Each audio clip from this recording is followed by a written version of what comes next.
Let's talk some Raider ball. Let's get into it.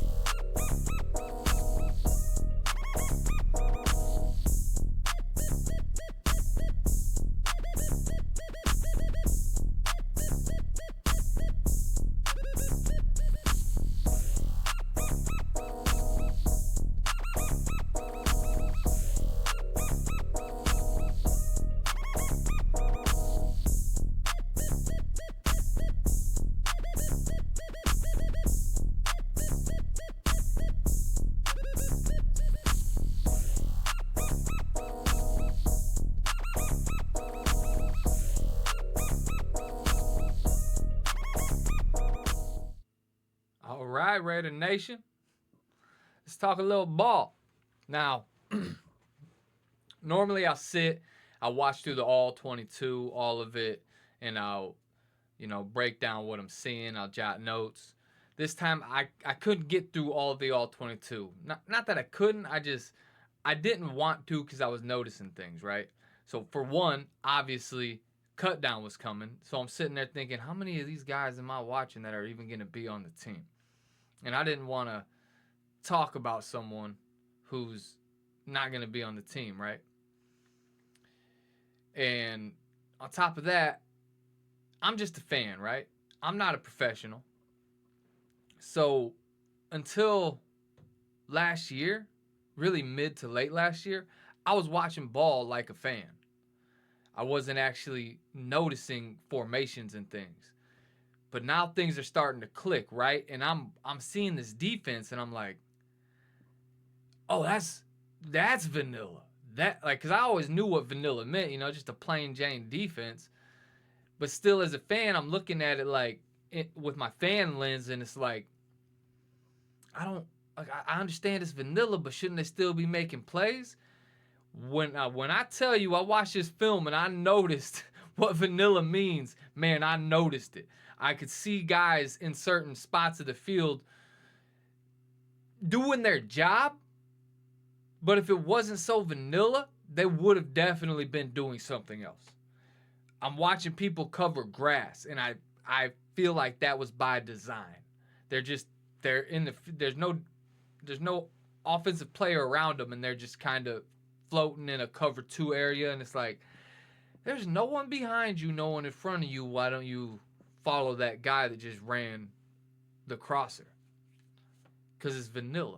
They don't want it. They don't want to. And that's just one example of many I was noticing. So we'll talk a little bit about the game. We'll talk a little bit about that last matchup, but it's neither here nor there at this point in time, right? Because regular season is 2 weeks away. We got some big news. Amari Cooper signing 1 year, 3.5 mil with an extra 2.5 in incentives. I think that's a steal. I think that's the consensus that is a steal. And we got the Jacoby Myers news. Spoiler alert, I don't think he's going anywhere. I was just looking at the rosters of other teams, their wide receivers that they kept, and it's like there's a few places I could see him going, but I think his best bet's with us. I think we end up paying him. We'll talk more about that a little bit down the road. Until then, we're going to get a little bit into this film, but like I said, I didn't watch much. Definitely got to talk about that Gentee to Thornton. The 7-10 connect, baby. That was nice. That was very nice. Now, we're seeing improvement by Thornton, right? He actually trusted the pass this time. He didn't look earlier. None. And granted, this is the red zone. They were in the red zone. They were on 2021. Still red zone. And it was a contested catch. Like he caught that back shoulder pass while it was being contested. Excuse me. One thing that worried me slightly, but not much, like there was no separation, Obviously, it was contested. There was no separation on that route. But it was in the red zone. It's really hard to get separation in the red zone. Unless you're doing some sort of crosser or something where there's no one going to be. You're going to find a soft spot in the zone. You're not going to find separation. You can't. You got 20 yards. Right when you get up to full speed, you're going to be slowed down because you're there. You can't go any further. It's 20 yards. So I did notice a few plays of him out there where he didn't have much separation, and it was a little bit concerning. But I think in the overall scheme of things, he'll be fine. He's just a young guy. He's just a rookie. It's just going to come with experience, gaining that separation, improving the route running, improving that footwork. And I think we'll see more out of Thornton to come. I really do. And I know as Raider fans, it's hard not to overhype our young guys. It's really hard not to overhype our young guys. We get caught in it every year. Hell, we were just overhyping Cam Miller after one preseason game. Like, straight up just, oh yeah, Cam Miller's taking AOC spot. He's our starter of the future. Now he's been cut. He's on waivers. I think we're gonna bring him back on practice squad if he gets to us. I think that's the plan. One guy whose stock went up, and he's a known guy. He's known to be good. Is Malcolm Kuntz, but he was a little slow this season. He was a little slow getting up to speed, I guess I should say. But I seen a lot of push from him. He was definitely pushing a lot of offensive linemen back. He was definitely getting pressure. He even got credited for half a sack. If you watched the game, you saw him come around that corner. He had some explosion. There. He rushed that quarterback real well, and he got credited for half a sack, so it paid off in the end. Definitely proud of that, happy of that. Malcolm Kuntz is a guy that we need. We need him to operate in prime form, right? We need that opposite side pressure, opposite of Max. Stock down, obviously. AOC. He didn't look good from the start, right? He was just doing the typical AOC shit. Typical AOC shit. We saw it. We all saw it. I don't got to go into details there. I was just unimpressed. And last year, we all wanted him to start over Minshew. But can you blame us? Minshew wasn't doing anything. So last year was like AOC to the moon. Let's get him in there. Let's start him because he's doing better than Minshew, and he was, right? But maybe now we see why last year's staff stuck with Minshew as long as they did. Because AOC he's just not doing it. They announced roster cuts. AOC wasn't on there, nor was he put on the IR. That confused me. I figured he'd be on IR. I mean, I didn't think he'd be cut. I thought he'd be put on IR. But I did think there was a slim chance of him getting cut. He wasn't cut, especially, fractured his wrist. He's not going to be ready for, 6 to 8 weeks? And it surprises me. We did trade a 5th-round pick to the Browns for Kenny Pickett. I wasn't thrilled about the move, right? And I put out a little clip of me giving him shit about, having small hands. That's just me being a fan with my initial reaction. Like I said, I'm just a fan just like you, right? I just figure I'd do this show just to give another fan's perspective, right? Long term instead of just a tweet. I wasn't thrilled about the Kenny Pickett pickup. Kenny Pickett pickup. I wasn't thrilled about it. I do have hope for him. Isn't he a former first-round pick? I do believe he was a former first-round pick, but he's definitely had a rough go of it, right? He ain't shown much. He's shown flashes. He hasn't shown much. Hopefully he can get things going as a backup.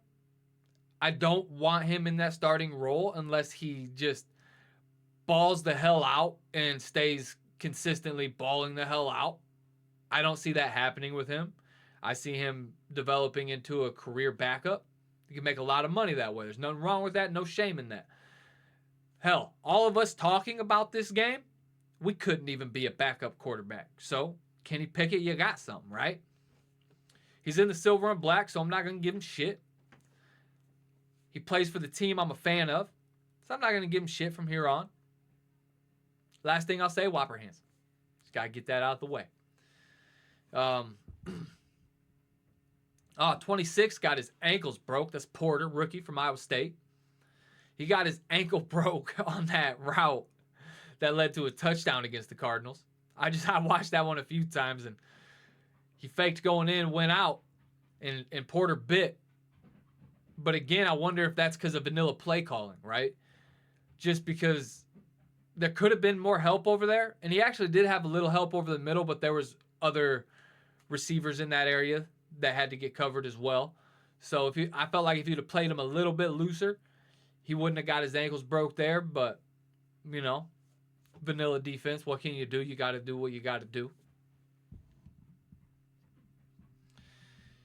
Oh, there it is. There it is. I got some record predictions. I got 2 record predictions for us, right? Because up until this year, I have been the most optimistic Raiders fan. Raiders are making the playoffs every year. Every year I felt that way. You couldn't tell me nothing.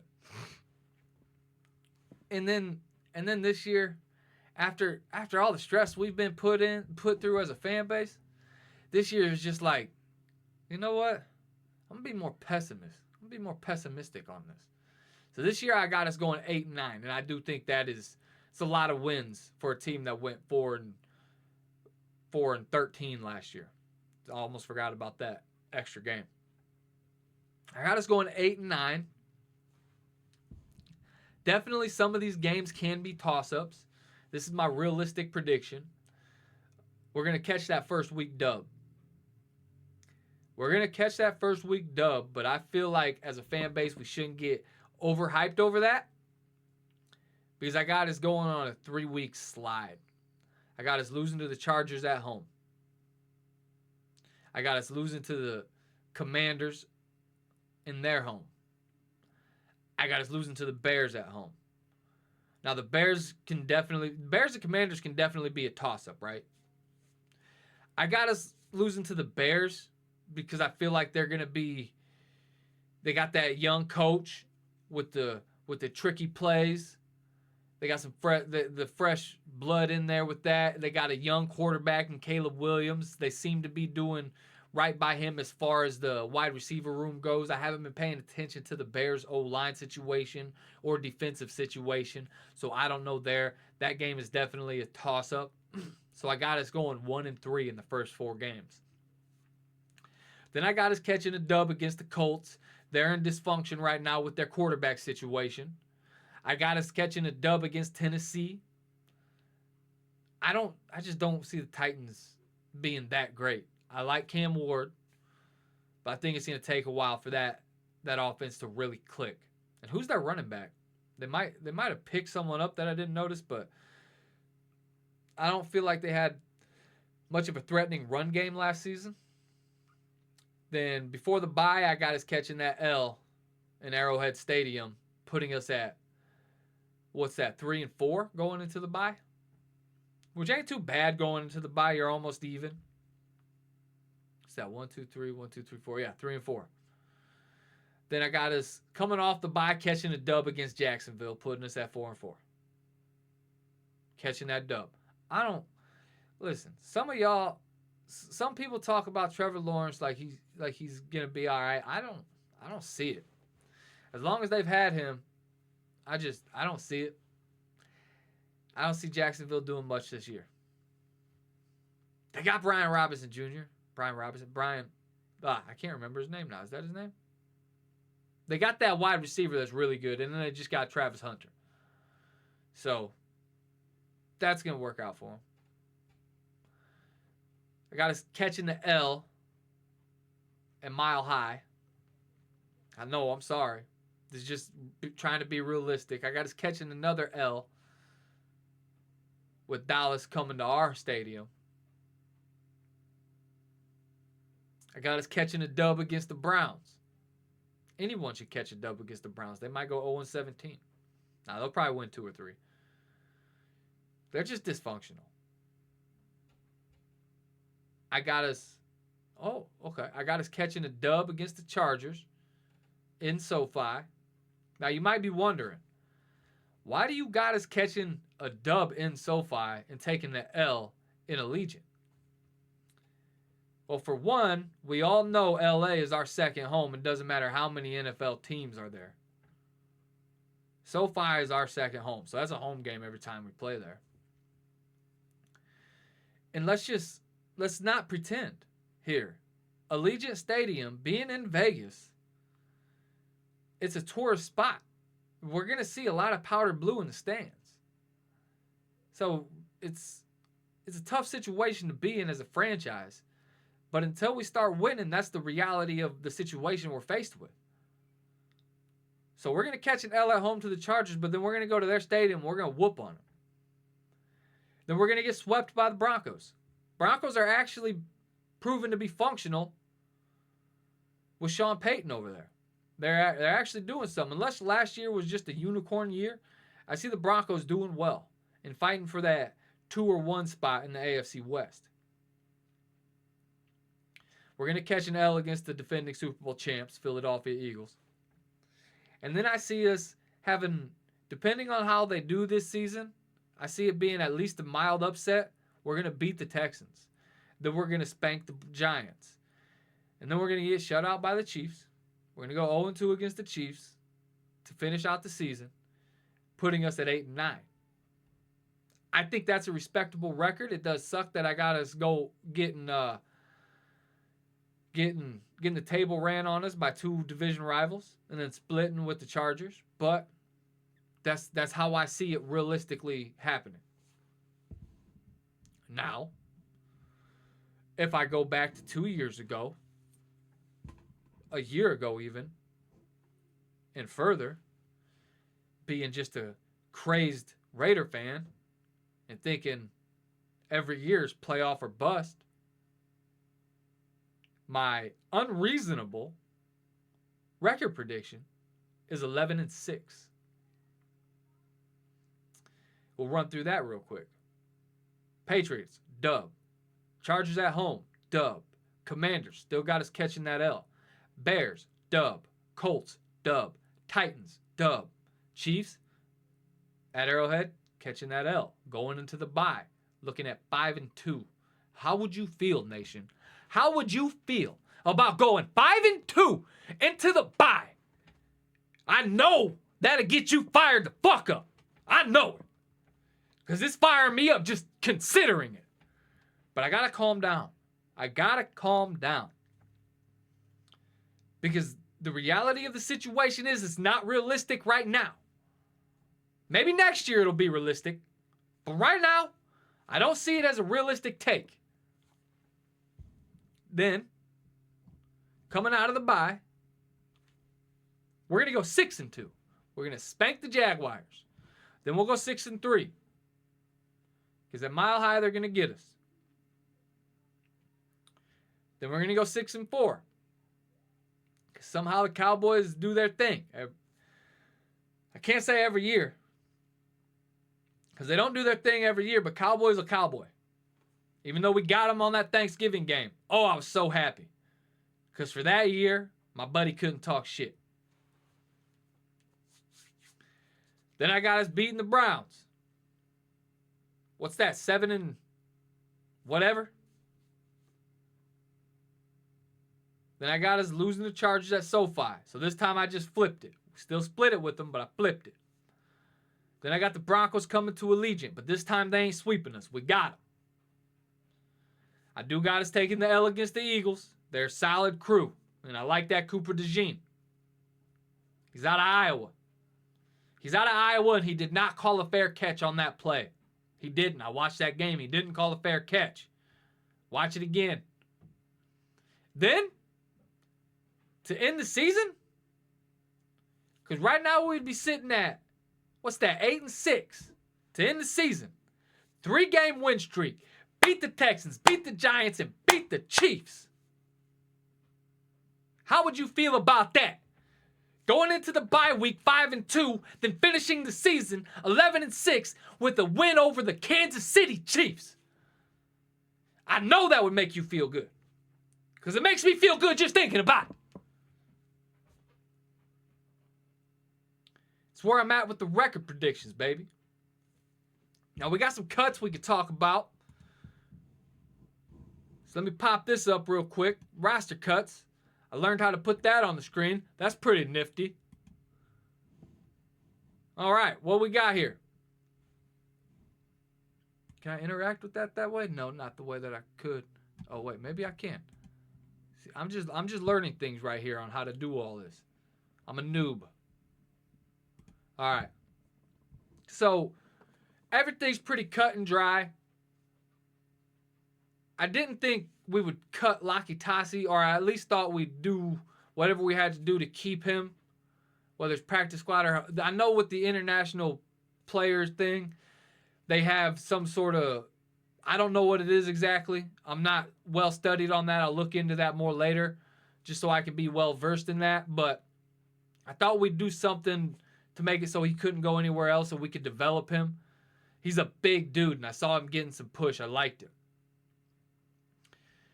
We got rid of we cut Sincere McCormick, which I did put out there that I like Sincere over Mostert. Well, let's talk about that for a second. I like Sincere over Mostert. There's nothing to do with Mostert's skill. He's what, 33? 31, 33?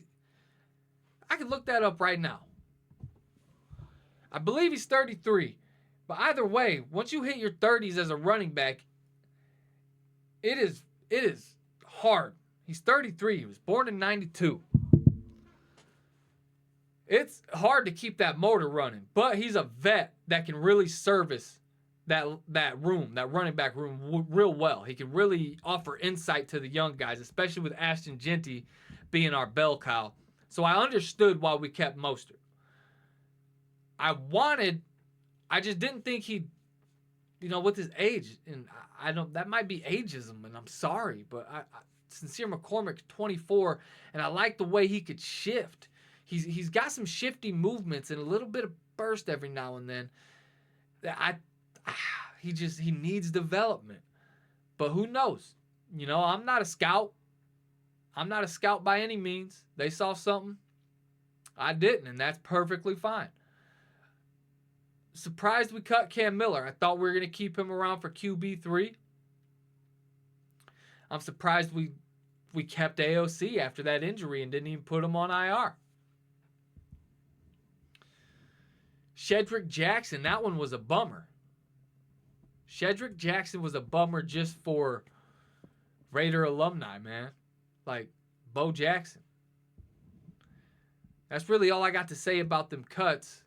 I know there was something I was going to speak on with Jacoby Myers, right? It's coming out now that he's at practice. He was at practice today. Raiders did turn down a trade offer. Why would you reach out to the Raiders like, hey, we're interested in Myers, but we want you to take on some of his cap hit? What? He's only due $11 million. He's looking for a new contract. Why would we take on any of that money? First of all, $11 million for a player like Jacoby Myers is an absolute steal. I don't think he's worth 30, but I personally think he's worth the 20 to 23 range. Here's how I'll put it. If we got him for 19 to 20 mil a year, I'd be happy. I'd be real happy. 21 to 23, I'd be content, and I'd understand that. And once you start getting to 26, 27, 28, then it's like, hey. Slow down, buddy. Like, he's good. He's good. But he's 28 years old. I know he's looking for that payday. But that's too much of a price tag. Those prices, the 30 plus mil a year is reserved for the Jeffersons and CDs and the Jamar Chases of the world, right? But I could definitely see him around in that 20 mil range. I don't know if it's guaranteed money that's holding up the contract talks, or if it's length of contract, or if it's the amount. But that's where I'm at with it. I'd give him 28 years old. I'd give the guy 3 years. I would give the guy 3 years, $62 million. That's just over 20 mil a year. Puts him I believe just below Mike Evans, who's making 20.5 mil a year. Above Christian Kirk, who's making 18 mil a year. I think that's a respectable number. I know he's very reliable, solid receiver, but he's not worth 30. I'm sorry, Kobe. I love you. You quickly became a fan favorite, especially with all that DA drama going on, and you just kept your mouth shut and you put in work. That's insane. He deserves a pay raise.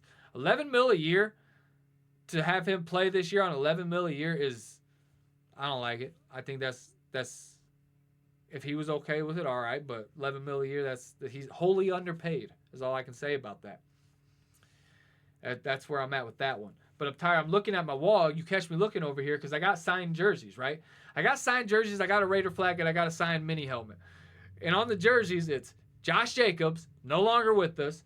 I got Devontae Adams, obviously no longer with us. I got a helmet signed by Devontae Adams and Jacoby Myers. Devontae no longer with us.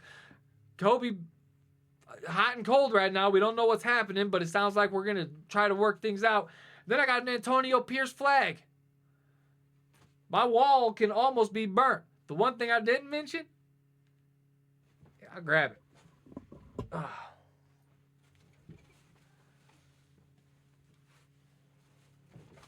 This bad boy. That bad boy right there. That bad boy right there. And that bad boy right there. Pride and joy.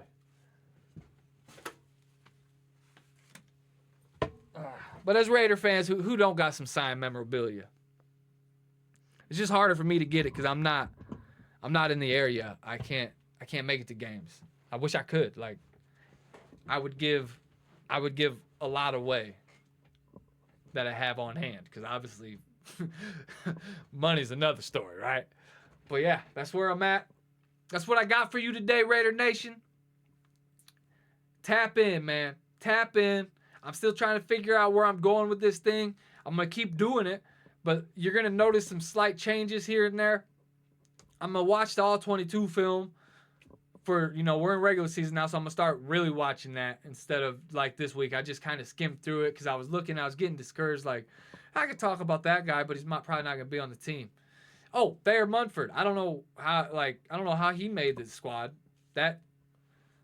He was horrible in the preseason. Horrible. But I guess if enough injuries happen and we have to use him, I guess we'll be glad we got him. But he has to put in some work. Charles Grant looks solid. We could act like, I wonder if we could kick him over to the left side or the right side and have him fill in for Munford if need be, because Munford ain't it. And I'm sorry to say that, man. I'm not trying to come on here and bash players. That's not what I'm about. But you got to show me something. You got to show me something. But back to what I was saying, like, you might notice some changes here and there with the way I do things in the segments. I'm still playing around with it, trying to figure out what feels comfortable. Because I'm trying to do this from a fan standpoint. I'm not trying to do this like I'm Ian Rappaport or Adam Schefter, because I'm not none of these guys. I'm not Bonsignor. I'm not none of these Raider beat writers, Sean Reed. I'm not Graf. And even though Graf's not a beat writer, but Graf is good shit. I'm not none of these guys. I'm just trying to do it from a fan standpoint. And yeah, that's where I'm at. So, win, lose, tie, Raider Nation till I die. Peace.